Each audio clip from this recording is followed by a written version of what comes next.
Hello, welcome to Now Tell Us. This is your host Anthony Moirore. At Now Tell Us, we have guests come and tell us stories. They come and inspire us. They come and educate us on a subject, and it's always a wonderful time with the guests that we have here. Today, we're talking about violence, and not just violence on its own, but then let's discuss how we can stop mass violence.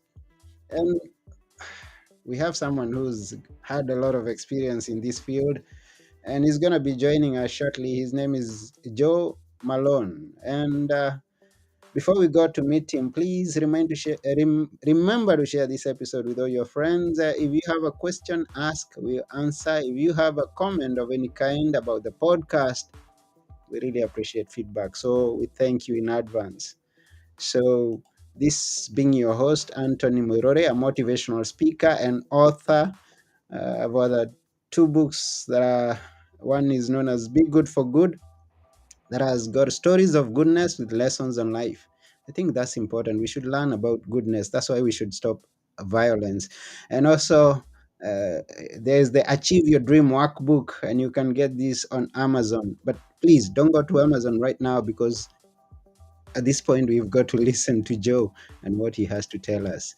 So why don't you join me as we go together to meet our guest today, Joe Malone. Here we go.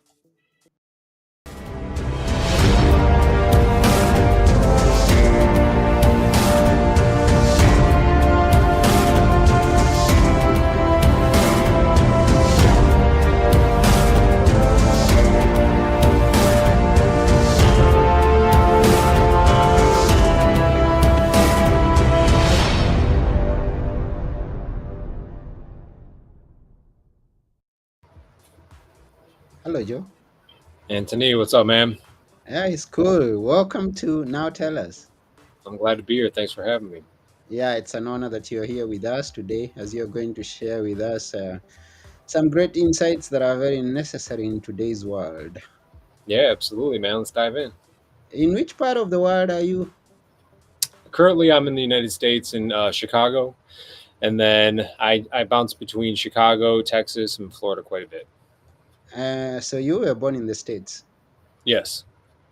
Uh, how many eons ago? Eons ago, I don't know. I think maybe like a fraction of an eon. But 37. I'm 37. Oh, that's wonderful, and Mm. it's good. So, and you've had quite an experience with. I don't know. Tell us your story. You being born and growing up, and some of the experiences that may contribute to today's show. So I was raised in the southwest side of Chicago.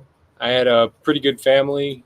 I got mixed in with a really bad crowd at a very early age, did a lot of really hard drugs, crack, heroin, cocaine. I mean, the hardest of the hard drugs. Even lost several friends to overdoses and suicide. All this before I was even 18 years old. When I was 18, my best friend joined the Marine Corps. And a year later, to the date, I ended up going in right behind him. In total, I did 13 years with a little bit of broken time. I was going to paramedic school in Southern California, and the Marine Corps started up their special operations component, which never had been there before. It's called Hmm. MARSOC, Marine Special Operations Command. And I went back into the Marine Corps, did a total of 13 years, 7 deployments, went to all the major combative theaters, got to work with a lot of great people all over the world. And then after I got thrown out of the Marine Corps, I kind of got in some trouble, got kicked out. I did a couple of years of overseas contracting, doing some private work for some different entities, and ultimately decided I didn't want to go overseas anymore. I didn't want to help protect people in foreign nations. I wanted to bring all of my knowledge and experience here to the States, and I wanted to help people out in America so we can, work on the homeland, if you will. Hmm. Well, that's good.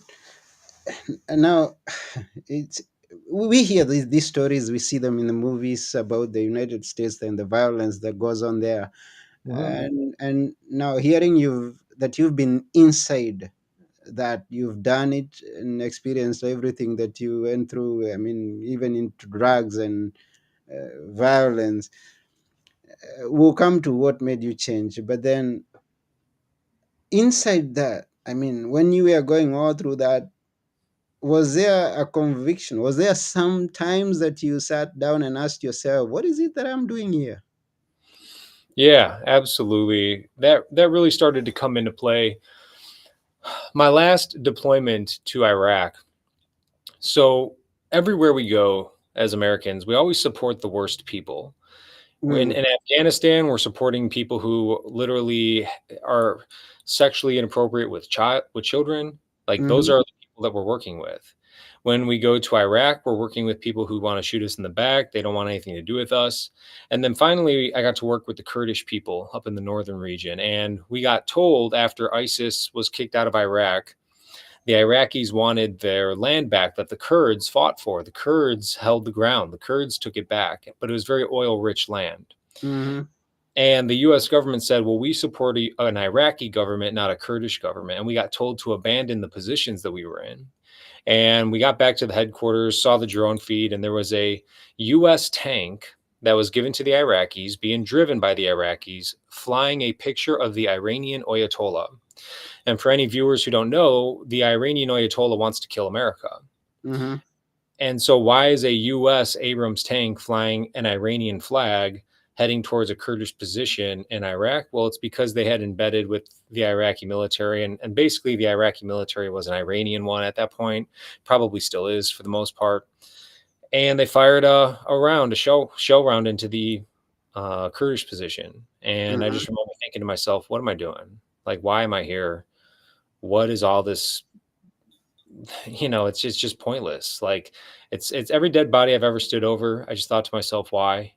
Life is so beautiful and so fragile, yet we just waste it away as if though we're promised tomorrow and like we can get another one. So that, mm-hmm, that was a pretty conflicting point in my life where I just wanted to, I don't know, maybe feel more aligned with whatever it was that I was doing, especially if I was going to be killing people. I didn't want to mm-hmm. just be killing people to be some pawn. I wanted to, at least stand up for justice in some way. Oh, so there is that killing that is standing for justice? Absolutely.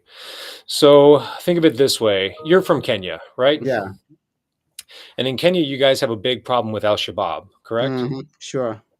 And when we look back at the university that got massacred, what was that? 2015, I think, when Yeah, they around came. that time. Yeah, there was an attack at the university, and a lot of dead people were, I mean, dead people died.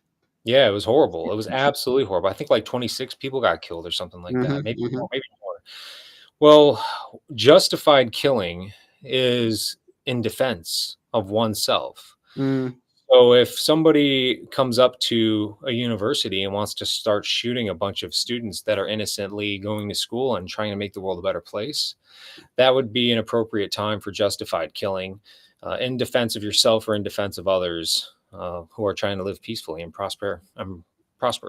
mm-hmm.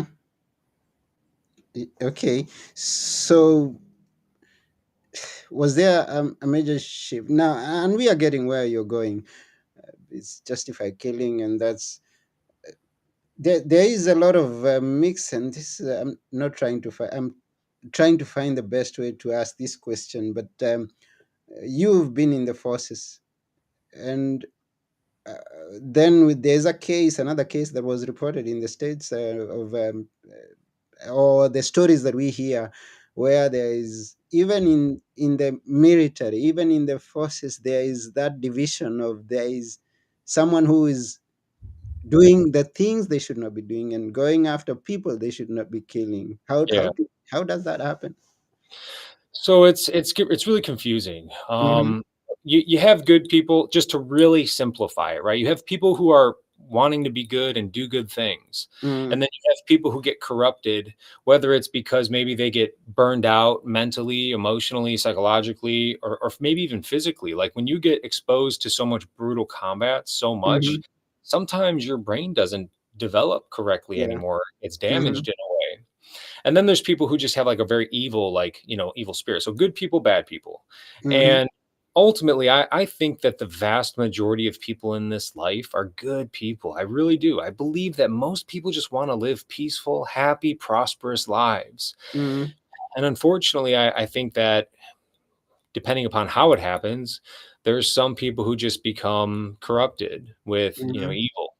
And so I've never seen anybody kill innocent people. There's been some close calls, like in combat, where it gets, for example, one day we were in a firefight and I saw a head pop up over a wall and I went to go shoot it, but I realized that it was a child. It was a little kid. And Mm-hmm. he was carrying ammunition for the Taliban because the Taliban would use kids as shields all the time. And so in that case, if I would have killed that child, I would have felt horrible. I wouldn't have felt good about it at all. But it Mm-hmm. would have been an accident. And so I think that there's good people, there's bad people everywhere you go. I think that when people are given power and opportunity, sometimes they don't make the best choices. I've never seen anybody do anything like that in the military. I've heard stories of it, but I've never seen it. And the stories that I did hear were dealt with in the justice system. So Okay, so you will dive us into how you do what you do. But before we go there, let me just even also come in here, and I don't know whether we are in the same wavelength, because when you're talking about eliminating mass violence, I and it's kind of, you mentioned that uh, the way Americans help the bad people. That's interesting. Now I'm to the idea, and this is a campaign I could start at some point, that when we are talking about or celebrating national independence days around the world, why should this be an opportunity to show every weapon that we may have, or the armory, or the bombs that we have made, so we come and display them during that day? Why should, isn't that the promotion of evil? yeah, I don't know. I don't agree with that. I don't think that we should necessarily display all of the weapons that we have and the bombs. And I know what you're saying. It's almost like come try to mess with us. Like we're the best, like we've Yeah. got all this weapons, ammunition. Fireworks come from the representation of like the memory. And I Mm-hmm. and I love fireworks for a number of reasons. I think they're beautiful. Ancient Chinese culture being integrated within American society. I think it's amazing. I love how America is this melting pot of foreign cultures. Mm-hmm. Um, but I think that it's when you see like planes flying over and stuff, it's remembrance more than anything. It's supposed to be like a patriotic remembrance of the sacrifices that were made in order to make the country free. And unfortunately, freedom has to be fought for Mm-hmm. because human beings naturally want to oppress other human beings. And so I think that's kind of where that comes from. I don't think we should necessarily, like North Korea has like missiles and stuff being displayed all over the place. I think that's a little excessive. A plane doing a flyover, yeah, I think that's pretty nice to instill the sense of patriotism within everybody watching it. And plus, fighter jets, I mean, it's kind of cool just to see a machine move so fast. But yeah, I don't want to display any sort of antagonistic behavior. I don't like violence. I'm an anti-violence advocate. I am Mm-hmm. I hate violence. Mm-hmm. But I also understand that it's necessary to know how to use it and to be capable of great violence. Because if I'm not capable of great violence, I can't protect the people that I love. Hmm. And so that's really where my perspective comes on all that. Wow. So you've got to. That's interesting. We don't like violence, but then we gotta know how to use violence. Yeah. Because yes, as you say, these bad people, these killers, walk into a university, they walk into a church, and they come and attack you. And then, if you've no experience in defending yourself violently, then you, you're lost. You're gone. You're Yeah. dead with the first Exactly. few minutes. So, tell us how you teach people violence to use it well. So there's two things here. Okay.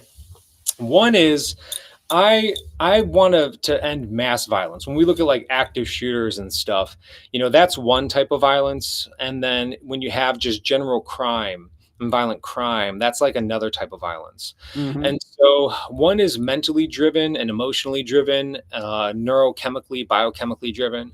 And then the other, it has those factors, but it's predominantly driven by desire. Mm-hmm. So when we look at like massive shooters and when we look at culture, well, let's look at everything that we're fed every single day.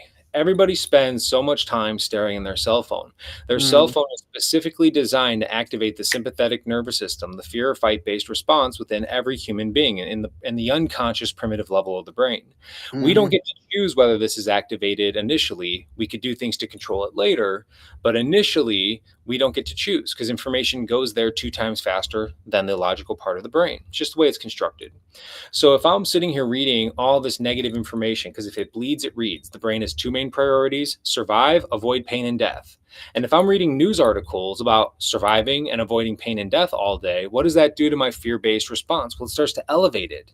It starts to elevate the stress neurochemicals within my body. So people are walking around in a constant tensed state of existence all day long, constantly sticking their face into their phone, which is designed literally to manipulate your brain and condition you into what? Continue to stay logged in. Got to get the information, got to get all this stuff. On top of that, and this is where I think social media companies should be held legally responsible. I believe in freedom of speech. I believe you should be able to say anything you want to say at all. I don't care because unless it offends me, which means there's probably some truth behind it, then I need to just work on myself. And I say that to everybody else everywhere I go: mental, emotional resiliency. However, why do we allow search algorithms to specifically target every individual across every single platform on things that are going to piss them off? Why do we allow that? Why Mm-hmm. do we allow social media algorithms to purposefully create division within societies and cultures? That right there, my friend, is criminal, because now Mm-hmm. you are purposefully feeding them biased information that is going to reinforce the story that they've been told. And that's horrible, because that might not be true. That might not be truth. If you're going to say whatever you want to say on the internet, fine, but at least have the algorithms keep the integrity of the information that's being put out there so people can objectively make their own choices. Mm-hmm. And so when we have these elevated fear fight based neurochemicals in the body all day long, that causes a lot of stress inside of the body. And I've talked to scientists, nutritionists. I've got all sorts of interviews coming out of my podcast. If anybody wants the Lethal Lifestyle podcast, I'm trying to figure out how to work it exactly. I think it's on Spotify right now. I'm not too sure. But when now we look at the food we eat, so the information we're constantly receiving all day, negative divisive information designed to get a triggered response out of every human being. Look at the food we're eating all day, creates all sort of internal stress on our adrenal system, our hormonal system. And so now our hormones are out of whack, which causes mental and emotional agitation. When we look at of the isolation that we face, especially from social media, and then the last several years with the whole COVID thing, like that creates tachykinin in the human condition. Tachykinin is a neuropeptide that is directly correlated to agitated, aggressive, erratic, violent behavior. So you have people walking around in these heightened states of elevated stress all day long. You have everybody eating crappy food, becoming devices, argumentative, no longer creating nuclear family systems, kids being raised without fathers, kids being raised without mothers. You know, people are not being held accountable for their actions in petty criminal activity here in America, to say the least. So it's just this perfect storm of Mm-hmm. everything blasting down onto the human. And now you have purposelessness, little kids being told that boys are girls and girls are boys. That's so confusing to be a child to begin with. Now kids don't even know if they're a boy or a girl, or if they should even be sleeping. Like there's like all sorts of bestiality things taking place in American high schools these days. And so now we have no purpose. We have immense internal stress, immense external conditioning stress. And everywhere we go, we're completely isolated from other human beings. We don't even look at each other in the face and eyes anymore and have any sort of human connection. So Mm-hmm. the moment now, because of the lack of accountability, the moment that I, as an adult, get fired from a job or chastised for not performing well. Well, I've been told my whole life I'm special. Everything must cater to me. Yet I'm pissed off and agitated all the time, popping all sorts of prescription pills.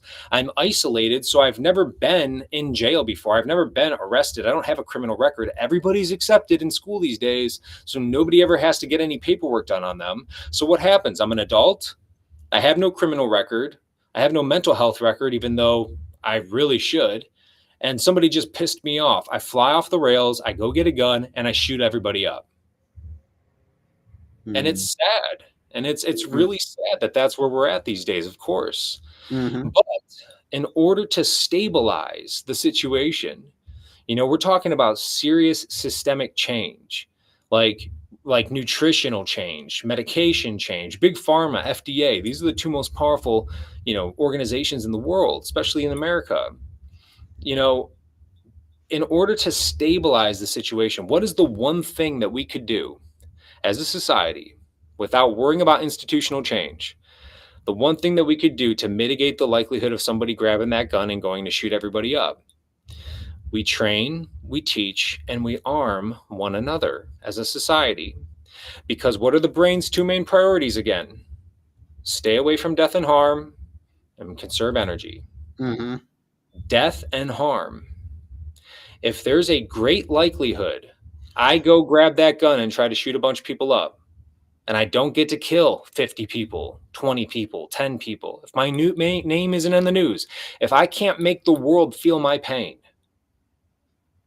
I'm going to take a moment and think of another thing to do. Mm. It's a primitive, basic survival mechanism built into everybody's brain, and that also translates over into the violent crime aspect. Am I less likely or less likely to rape a woman if there's a great chance I'm going to get shot, killed, paralyzed, have to wear a colostomy bag the rest of my life? Well, the greater the chance that I won't get away with it, less likely I'll do it. Well, am I going to go rob this person? Well, am I most likely to get shot or less likely to get shot?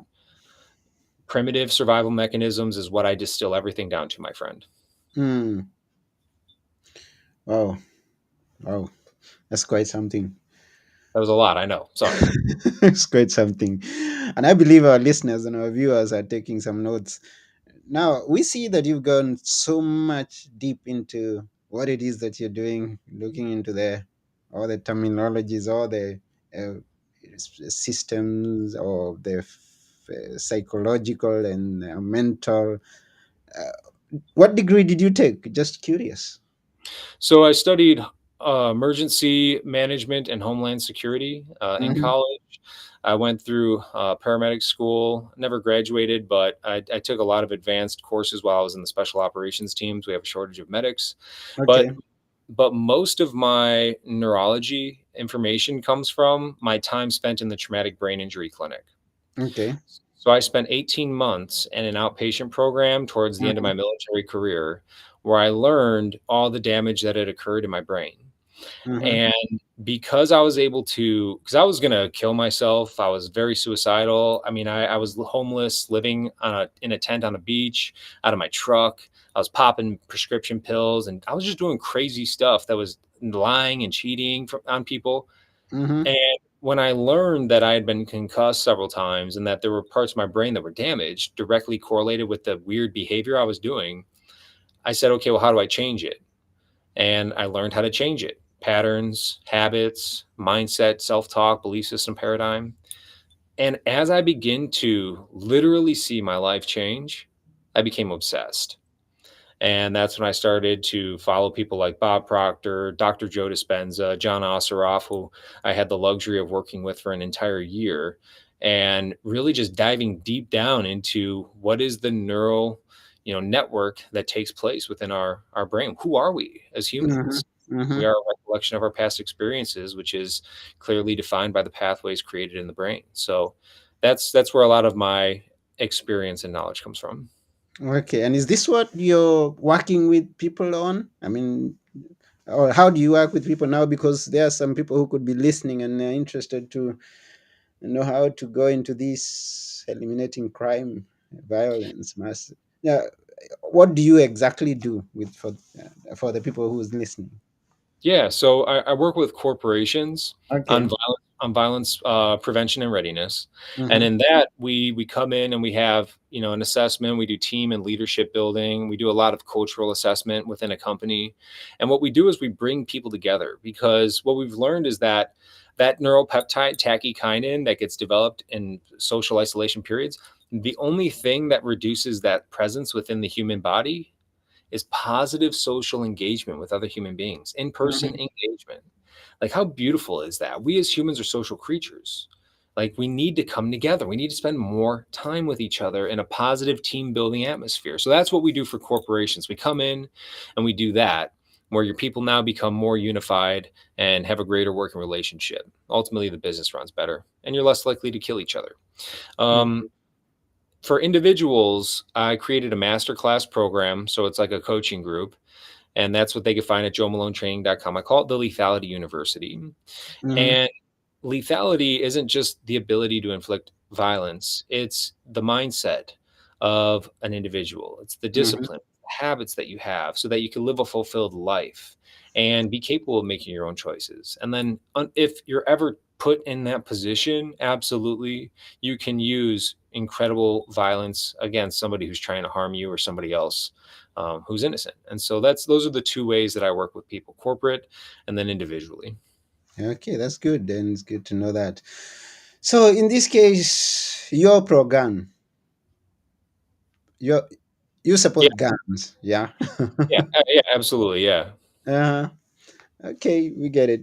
And yeah, so any other like social, I mean, like martial arts and things like that that you teach?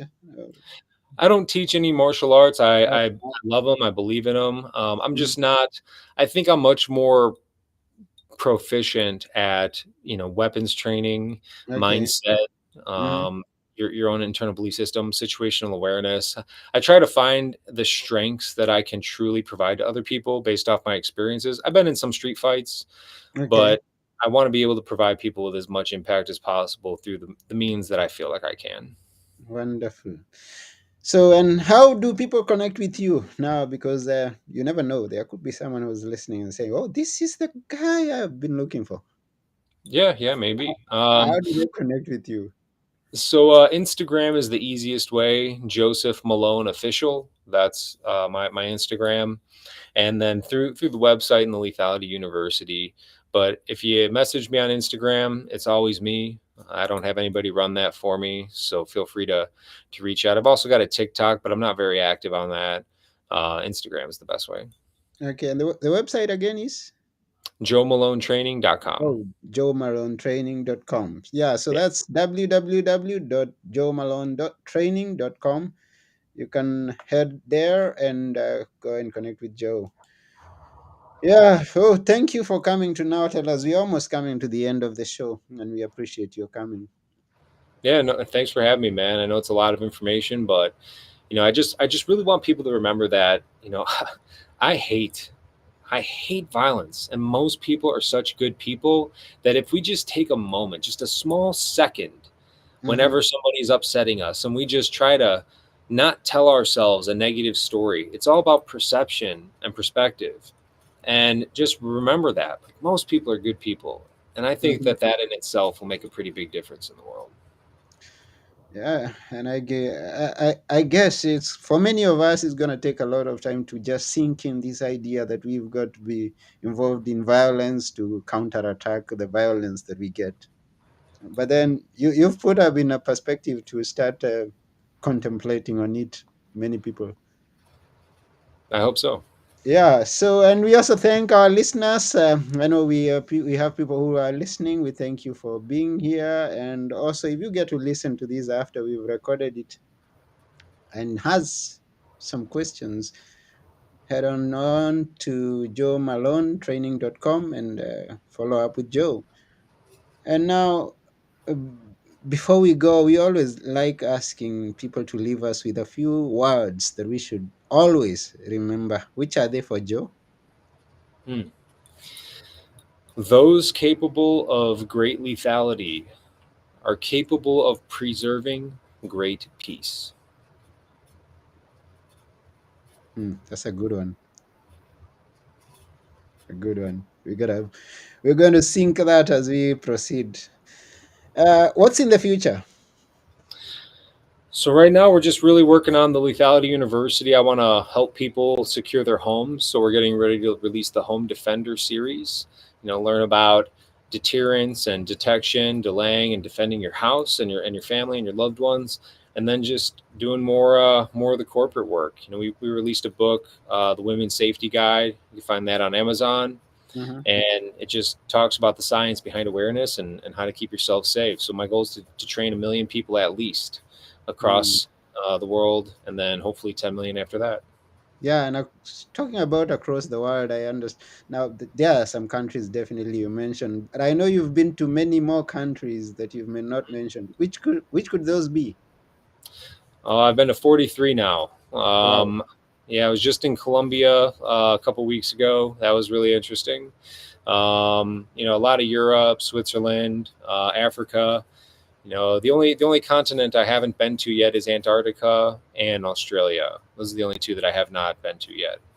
Okay, so those that could be the goal of the year or in the next few years to land there. Yeah, I don't know about Antarctica, but maybe Australia. Okay, we wish you everything good as you proceed in just educating the world on the way to combat this bad thing that we call violence. Yeah, Yeah, and how we can eliminate mass violence in all the places around the world. it would be a beautiful thing. Yeah. So that's about it for today. Thank you once again for coming. Thanks, Uh, Nate. yeah, this has been Now Tell Us. I have been your host, Anthony Morore, and together with our wonderful guest, Joe Malone, we're saying, yeah, peace.